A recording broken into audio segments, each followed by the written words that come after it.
ಇಂದಿನಿಂದ ಎಸ್ಎಸ್ಎಲ್ಸಿ ಪರೀಕ್ಷೆ 2871 ಕೇಂದ್ರಗಳಲ್ಲಿ ಏನೆಲ್ಲ ರೂಲ್ಸ್, ಪ್ರಶ್ನೆ ಪತ್ರಿಕೆ ಲೀಕ್ ಆಗದಂತೆ ಎಚ್ಚರಿಕೆ, ಇನ್ಸ್ಟಾ ಟೆಲಿಗ್ರಾಮ್ ಮೇಲೆ ನಿಗಾ, ವಿದ್ಯಾರ್ಥಿಗಳೇ ವದಂತಿ ಭಯ ಬಿಟ್ಬಿಡಿ, ಧೈರ್ಯವಾಗಿ ಎಕ್ಸಾಮ್ ಅನ್ನ ಬರೀರಿ. All the best.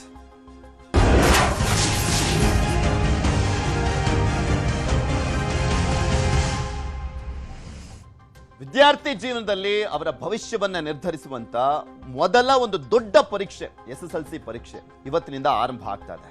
ಪರೀಕ್ಷೆ ನಂಬರ್ 1 ಆರಂಭ ಆಗ್ತಾ ಇದೆ. ಎಕ್ಸಾಮ್ ಸೆಂಟರ್ ತಲುಪಿರುವಂತದ್ದು ಸ್ಟೂಡೆಂಟ್ಸ್ಗಳು. ಕೆಲ ಹೊತ್ತಲ್ಲೇ ಎಸ್ಎಸ್ಎಲ್ಸಿ ಪರೀಕ್ಷೆ ಆರಂಭವಾಗುತ್ತೆ. ವಿದ್ಯಾರ್ಥಿ ಜೀವನದಲ್ಲಿ ಒಂದು ಮಹತ್ವದ ಘಟ್ಟ ಇದು. ಅವರ ಕನಸುಗಳಿಗೆ ದಾರಿ ಓಪನ್ ಆಗುವಂತ ಪರೀಕ್ಷೆ ಇದು.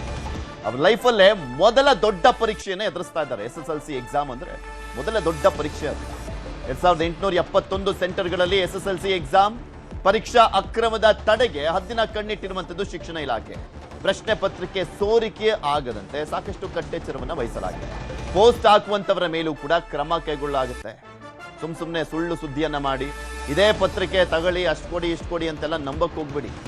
ಪರೀಕ್ಷಾ ಕೇಂದ್ರದ 200 ಮೀಟರ್ ಸುತ್ತ ನಿಷೇಧಾಜ್ಞೆಯನ್ನ ಜಾರಿಗೊಳಿಸಲಾಗಿದೆ. ಜೆರಾಕ್ಸ್ ಅಂಗಡಿ, ಸೈಬರ್ ಸೆಂಟರ್ ಅನ್ನ ಬಂದ್ ಮಾಡಲಾಗಿದೆ. ಮೊಬೈಲ್ ಎಲೆಕ್ಟ್ರಾನಿಕ್ ಉಪಕರಣಕ್ಕೂ ಕೂಡ ನಿಷೇಧವನ್ನ ಏರಲಾಗಿರುವಂಥದ್ದು. ತಗೊಂಡು ಹೋಗಕ್ಕಾಗಲ್ಲ ಮೊಬೈಲು ಎಲೆಕ್ಟ್ರಾನಿಕ್ ಡಿವೈಸ್ಗಳನ್ನ. ಅದು ಮುಂಚೆಯಿಂದಲೂ ಕೂಡ ಅದಕ್ಕೆ ನಿಷೇಧ ಇದೆ, ಅದು ಕಂಟಿನ್ಯೂ ಆಗ್ತಾ ಇದೆ.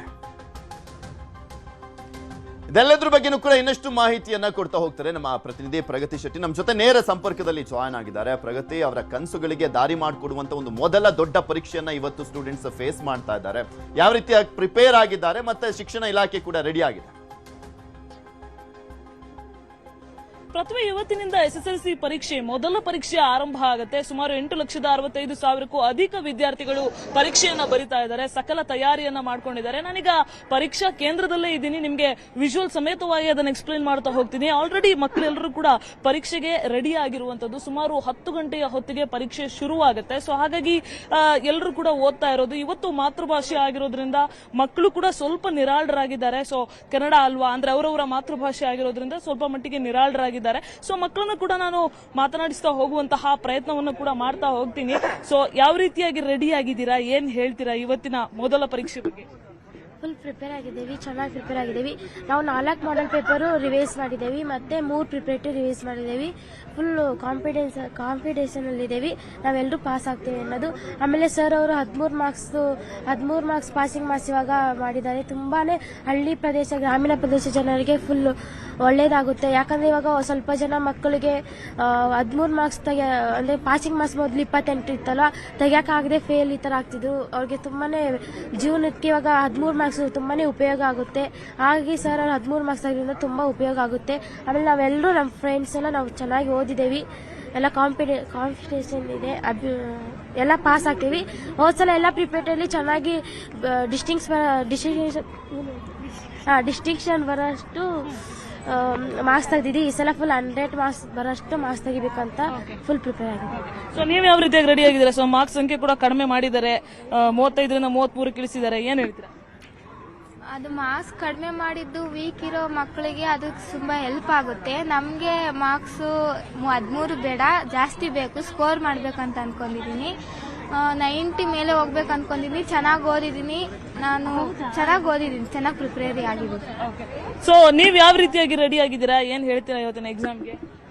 ಚೆನ್ನಾಗಿ ಪ್ರಿಪೇರ್ ಆಗಿದ್ದೀನಿ. ಸ್ವಲ್ಪ ನರ್ವಸ್ ಆಗ್ತಾಯಿದೆ ಅಷ್ಟೇ, ಇನ್ನೇನಿಲ್ಲ. ನರ್ವಸ್ ಆಗ್ತಾ ಇದ್ದೀರಾ? ಫಸ್ಟ್ ಲ್ಯಾಂಗ್ವೇಜ್ ಅಲ್ವಾ? ಫಸ್ಟ್ ಲ್ಯಾಂಗ್ವೇಜ್ ಫಸ್ಟ್ ಟೈಮ್ ಬರೀತಾ ಇದ್ದೀನಲ್ಲ, ಅದಕ್ಕೆ ಸ್ವಲ್ಪ ನರ್ವಸ್ ಆಗ್ತಿದೆ ಅಷ್ಟೇ, ಇನ್ನೂ ಏನಿಲ್ಲ. ಓದಿದ್ದೀನಿ, ಎಲ್ಲ ಚೆನ್ನಾಗಿ ಬರುತ್ತೆ ಮಾರ್ಕ್ಸ್. ಎಲ್ಲ ರೀತಿ ರೆಡಿ ಆಗಿದ್ದೀರಾ? ಸೊ ಇದಿಷ್ಟು ಇಲ್ಲಿರುವಂತಹ ಮಕ್ಕಳು ಹೇಳ್ತಾ ಇರುವಂತಹ ಮಾತು. ಪೃಥ್ವಿ, ಅಂದ್ರೆ ಪರೀಕ್ಷಾ ಕೇಂದ್ರದ ಸುತ್ತಮುತ್ತವೂ ಕೂಡ 200 ಮೀಟರ್ ನಿಷೇಧಾಜ್ಞೆ ಇದೆ. ಜೊತೆಗೆ ಜೆರಾಕ್ಸ್ ಅಂಗಡಿಗಳೆಲ್ಲವೂ ಕೂಡ ಕ್ಲೋಸ್ ಇದೆ. ಹಾಗೇನೆ ವೆಬ್ಕಾಸ್ಟಿಂಗ್ ಮೂಲಕ ಈ ಬಾರಿಯೂ ಕೂಡ ಎಕ್ಸಾಮ್ ನಡೆಯುತ್ತೆ. ಸೊ ಪ್ರಿಪರೇಟರಿ ಸಂದರ್ಭದಲ್ಲಿ ಪ್ರಶ್ನೆ ಪತ್ರಿಕೆ ಲೀಕ್, ಈ ತರಹದ ಒಂದಷ್ಟು ಗೊಂದಲಗಳಿತ್ತು. ಸೊ ಈ ಮೈನ್ ಎಕ್ಸಾಮ್ಗೆ ಯಾವುದೇ ರೀತಿಯ ಸಮಸ್ಯೆ ಆಗದ ರೀತಿಯಲ್ಲಿ ಶಿಕ್ಷಣ ಸಚಿವರಾಗ್ಲಿ ಅಥವಾ ಶಿಕ್ಷಣ ಇಲಾಖೆಯಾಗ್ಲಿ ಸಕಲ ರೀತಿಯಾಗಿ ತಯಾರಿಯನ್ನ ನಡೆಸಿಕೊಂಡು ಎಕ್ಸಾಮ್ ಅನ್ನು ನಡೆಸೋದಕ್ಕೆ ತಯಾರಿಯಾಗಿದ್ದಾರೆ. ಇನ್ನೇನು ಕೆಲವೇ ಕ್ಷಣದಲ್ಲಿ ಶಿಕ್ಷಣ ಸಚಿವ ಮಧು ಬಂಗಾರಪ್ಪ ಕೂಡ ಪರೀಕ್ಷಾ ಕೇಂದ್ರಕ್ಕೆ ಭೇಟಿ ನೀಡಿ ಮಕ್ಕಳಿಗೆ ಶುಭವನ್ನ ಹಾರೈಸಿದ್ದಾರೆ. ಪೃಥ್ವಿ, ಓಕೆ ಪ್ರಗತಿ, ಹಾಗೆ ಸಂಪರ್ಕದಲ್ಲಿ ಮತ್ತಷ್ಟು ಮಾಹಿತಿಯನ್ನು ಪಡ್ಕೊಳ್ತಾ ಹೋಗ್ತೀವಿ. ಮುಂದಿನ ಸುದ್ದಿಯೋಣ. ಬೆಂಗಳೂರಿನಲ್ಲಿ ಕಾರು ಚಾಲಕನ ದರ್ಪ ರಾಂಗ್ ರೂಟ್ ನಲ್ಲಿ ಬಂದು ಗಲಾಟೆಯನ್ನ ಮಾಡಿದ. ಎಷ್ಟು ಹೇಳಿ ಅವನು ದಿಮಾಗ್ ಬೈಕ್ ಸವಾರ ಪ್ರಶ್ನೆ ಮಾಡಿದ್ದಕ್ಕೆ ಹಲ್ಲೆಯನ್ನ ಮಾಡಿದ್ದಾನೆ. ಬಂದಿರೋದೇ ರಾಂಗ್ ರೂಟಲ್ಲಿ, ಮತ್ತೆ ರಾಂಗ್ ಆಗಿದ್ದಾನೆ ಬೈಕ್ ಸವಾರನ ಮೇಲೆ. ಬೈಕ್ ಸವಾರ ಪ್ರಶ್ನೆ ಕೇಳಿದಾನೆ, ಬಿಟ್ಟಿಲ್ಲ, ಯಾಕೆ ಬರ್ತಾ ಇದೆಯಾ ರಾಂಗ್ ರೂಟ್ನಲ್ಲಿ ಅಂತ. ಬೆಂಗಳೂರಿನ GKVK ಆವರಣದಲ್ಲಿ ನಡೆದಿರುವಂತಹ ಘಟನೆ ಇದು. ಬೈಕ್ ಸವಾರನ ಮೇಲೆ ಹಲ್ಲೆಯನ್ನ ಮಾಡಿದ್ದಾನೆ ಚಾಲಕ.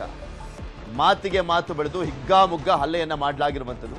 ಕಾರು ಚಾಲಕ ಮತ್ತು ಬೈಕ್ ಸವಾರನ ಜಗಳ ಬಿಡಿಸಲಿಕ್ಕೆ ಬಂದಂತ ಆಟೋ ಚಾಲಕ ಕಾರು ಚಾಲಕನ ವರ್ತನೆ ನೋಡಿ ಹಲ್ಲೆಯನ್ನ ಮಾಡಿದ.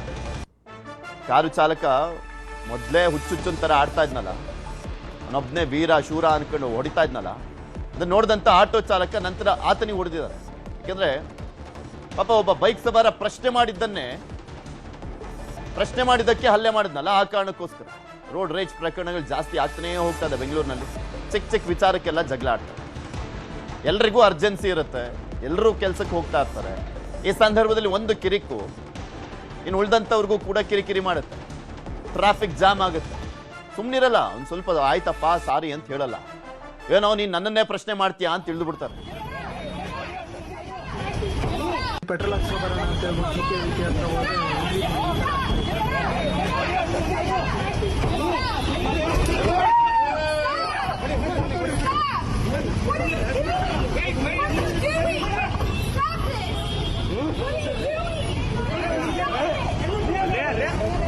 ಎಲ್ರಿಗೂ ಹೊಡಿದವನಲ್ಲ ಏನು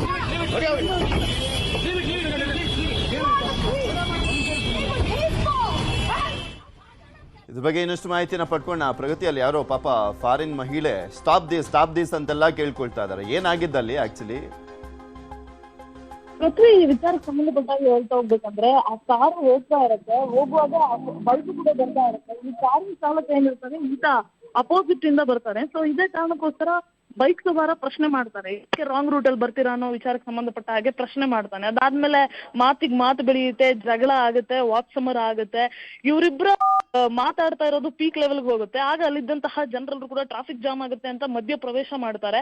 ಇವರಿಬ್ರ ಜಗಳವನ್ನ ಬಿಡಿಸೋದಕ್ಕೆ ಇನ್ನೊಬ್ಬ ಆಟೋ ಚಾಲಕ ಬರ್ತಾನೆ. ಆಗ ಇವ್ರನ್ನ ಅತಿರೇಕದ ವರ್ತನೆಯನ್ನ ನೋಡಿ, ಕಾರ್ ಚಾಲಕನ ಅತಿರೇಕದ ವರ್ತನೆಯನ್ನ ನೋಡಿ ಇವರೆಲ್ಲರೂ ಕೂಡ ಕೈ ಮಿಲಾಯಿಸ್ಕೊಳ್ತಾರೆ. ಎಲ್ಲರೂ ಕೂಡ ಹೊಡೆದಾಡ್ಕೊಳ್ಳೋದಕ್ಕೆ ಶುರು ಮಾಡ್ತಾರೆ. ಅಂದ್ರೆ ಮಾತು ಹೋಗಿ ಜಗಳ ಆಗಿ ಅದು ರೋಡ್ ರೇಜ್ ಆಗಿ ಕನ್ವರ್ಟ್ ಆಗುತ್ತೆ. ಸೊ GKVK ಆವರಣದಲ್ಲಿ ಈ ಒಂದು ಘಟನೆ ನಡೆದಿದೆ ಅಂತ ಗೊತ್ತಾಗ್ತಾ ಇರುವಂತದ್ದು. ಸೊ GKVK ಯಲ್ಲೇ ಕೃಷಿ ವಿಶ್ವವಿದ್ಯಾಲಯ ಇದೆ, ಸಾಕಷ್ಟು ಲಕ್ಷಾಂತರ ವಿದ್ಯಾರ್ಥಿಗಳಲ್ಲಿ ಓದ್ತಾ ಇರ್ತಾರೆ. ಅಂತಹ ಸಂದರ್ಭದಲ್ಲೇ, ಅಂದ್ರೆ ಅಲ್ಲೇ ವಿದ್ಯಾರ್ಥಿಗಳೆಲ್ಲ ಹೋಗುವಂತಹ ಸಂದರ್ಭದಲ್ಲೇ ಯಾರ್ದು ಸ್ಥಳೀಯರ ಮೊಬೈಲ್ ಅಲ್ಲಿ ಈ ವಿಡಿಯೋ ರೆಕಾರ್ಡ್ ಆಗಿದೆ ಅನ್ನುವಂಥದ್ದು ಗೊತ್ತಾಗ್ತಾ ಇದೆ. ಈ ರೀತಿಯ ರೋಡ್ ರೇಜ್ ಗಳಿಗೆ ಕಡಿವಾಣ ಹಾಕುವಂತಹ ಅವಶ್ಯಕತೆ ಇದೆ. ಇಲ್ಲಾಂದ್ರೆ ಈ ರೀತಿಯ ರೋಡ್ ರೌಡಿಸಂ ದಿನದಿಂದ ದಿನಕ್ಕೆ ಜಾಸ್ತಿ ಆಗ್ತಾ ಹೋಗುತ್ತೆ. ಟ್ರಾಫಿಕ್ ಕಂಟ್ರೋಲ್ ಆಗದೆ ಟ್ರಾಫಿಕ್ ಅಲ್ಲೂ ಕೂಡ ಈ ರೀತಿಯಾದಂತಹ ಟ್ರಾಫಿಕ್ ಜಾಮ್ ನ ಎಫೆಕ್ಟ್ ಕೂಡ ಜನರನ್ನ ಈ ರೀತಿಯಾಗಿ ಸ್ಟ್ರೆಸ್ ಆಗಿ ಕನ್ವರ್ಟ್ ಮಾಡ್ತಿದೆ ಅಂತ ಕೂಡ ಹೇಳಲಾಗ್ತಾ ಇರುವಂತದ್ದು. ಪೃಥ್ವಿ, ಓಕೆ, ಧನ್ಯವಾದ ಪ್ರಗತಿ ನಿಮ್ಮೆಲ್ಲ ಮಾಹಿತಿಗಾಗಿ.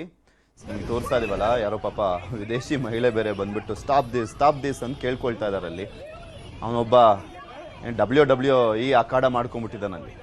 ಹೋಗಿದ್ದು ಹೊಡೆದಿದ್ದಲ್ಲಿ. ನಂತರ ಆಟೋ ಚಾಲಕ ಒಬ್ಬ ಬಂದ್ಬಿಟ್ಟು ಆತನಿಗೂ ಹೊಡೆದ್ರಂತೆ. ಅವನ ಕಿರಿಕಿರಿಯೆಲ್ಲ ನೋಡಿ ಒನ್ ವೇನಲ್ಲಿ ಬಂದಿದ್ದ, ಅದನ್ನ ಪ್ರಶ್ನೆ ಮಾಡಿದ್ದಕ್ಕೋಸ್ಕರನೇ ಈ ಗಲಾಟೆ ಆಗಿದೆ. ಪೊಲೀಸರು ಇದರಲ್ಲಿ, ಪೊಲೀಸ್ ಇದ್ರೂ ಕೂಡ ಏನು ಮಾಡೋಕ್ಕಾಗಿಲ್ಲ. ಪೆಟ್ರೋಲ್ ಹಾಕ್ಸ್ಕೊ ಬರೋಣ ಅಂತ ಹೇಳ್ಬಿಟ್ಟು GKVK ಹತ್ರ ಹೋದ್ರೆ